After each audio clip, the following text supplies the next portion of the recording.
excited হৈ আছো যেহেতু 2021 পৰা এক্সপেডিশন কৰি আছো এক্সপেডিশননো কি আমি প্লাষ্টিক মুক্ত ব্ৰহ্মপুত্ৰ যি থিমছ লৈ ব্ৰহ্মপুত্ৰ নদীখনক প্লাষ্টিকৰ পৰা বচিবলৈ যিখিনি আমি আহ্বান জনাই আছো যেহেতু মই অকলে কৰিলে এটো অসম্ভৱ হেতু সম্ভৱে নহয় সাগৰখন পানী হিচা কথা নিচিনা হয় কিন্তু মই এটাই আহ্বান জনাইছো যে কি এজন দুজনকৈ সকলোৱে যদি ওলাই আহে এদিন আমি অসমখনক প্লাষ্টিক মুক্ত কৰিব পাৰিম ব্ৰহ্মপুত্ৰখনকো প্লাষ্টিক মুক্ত কৰিব পাৰিম এই নিমিত্তে মই অহা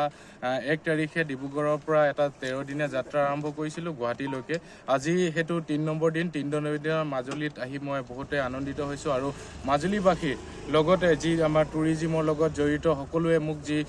উলাহ মালৰে আকুৱালি লৈছে তাৰ কাৰণে বহুত ধন্যবাদ আৰু মাজুলীবাসীকো মই আশীৰ্বাদ দিবলৈ ক'বলৈ বিচাৰিছো যে কি আগন্তুক যি মোৰ বাকি থকা দিন কেইটা সুকলমে পাৰ হৈ যায় এই আশীৰ্বাদ কৰিব জনাইছো ধন্যবাদ হয় বতা ধুমুহা আছে পানীও বাঢ়ি আছে কিন্তু আমাৰ এটা লক্ষ্য আছে সেই লক্ষ্যৰ কাৰণে আমি যেহেতু মই ব্ৰহ্মপুত্ৰখনক নিজৰ ঘৰ হিচাপে ভাবো আৰু ঘৰে মোক কেতিয়াও অনিষ্ট নকৰে বুলি মনত আশা লৈ আৰু নেদেখাজনক সেই প্ৰাৰ্থনা কৰিয়ে আমি আহি আছো হয় ৰাতি ধুমুহা বতাহ বৰষুণ আমি পাই আহিছো কিন্তু সেই মৰ্মেও আমাক ভগৱানৰ সাথ দি আছে যে কি আমাক লগ দি আছে এই লগতে আমি আহি আজি মাজুলীত উপস্থিত হৈছো নাই হেনেকুৱা হোৱা নাই এতিয়ালৈকে আমি যেহেতু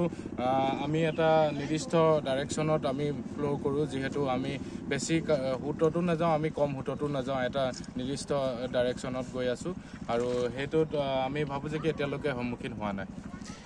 কিমানটা বটল মোৰ 3300 অৰ্থাৎ 3300 বটলেৰে মই এই বোটখন নিৰ্মাণ কৰি উলিয়াইছো ইয়াৰ দৈৰ্ঘ্যতা হৈ গ'ল 33 ফুট বহল হৈ গ'ল 5 ফুট আৰু ইয়াৰ মানে ওয়েট হৈছে প্ৰায় 500 কেজি মান হয় কি কবা কেনে হয়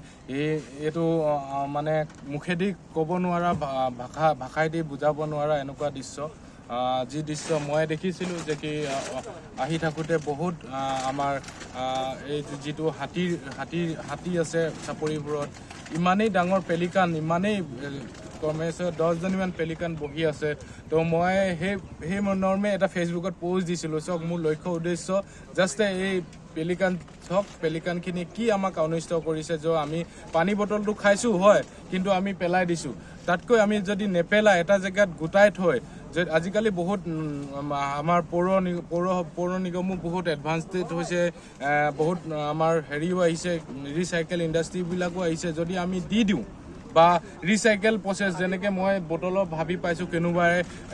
জেউৱাৰ ফেন্সিং নিদি প্লাষ্টিকৰো ফেন্সিং দিলে বহুত বছৰ লাষ্টিং কৰিব যেটো মই ভাবি পাইছো মানে কি জেউৱাৰ যদি ফেন্সিং নিদি প্লাষ্টিকৰ বটলে যদি আমি জেউৱাৰ নিচিনা কাম কৰি দিওঁ তেতিয়াও বহুত দিন কাম কৰিব এনেকুৱা ধৰণৰ ভাব চিন্তা লৈ যদি ৰাইজে ওলাই আহে আৰু প্লাষ্টিক মুক্ত ব্ৰহ্মপুত্ৰক আকুৱালি লয় তো মই ভাবো যে কি এদিন নহয় এদিন আমি এই অসমখন সোণৰ অসম আকৌ গঢ়িব পাৰিম ধন্যবাদ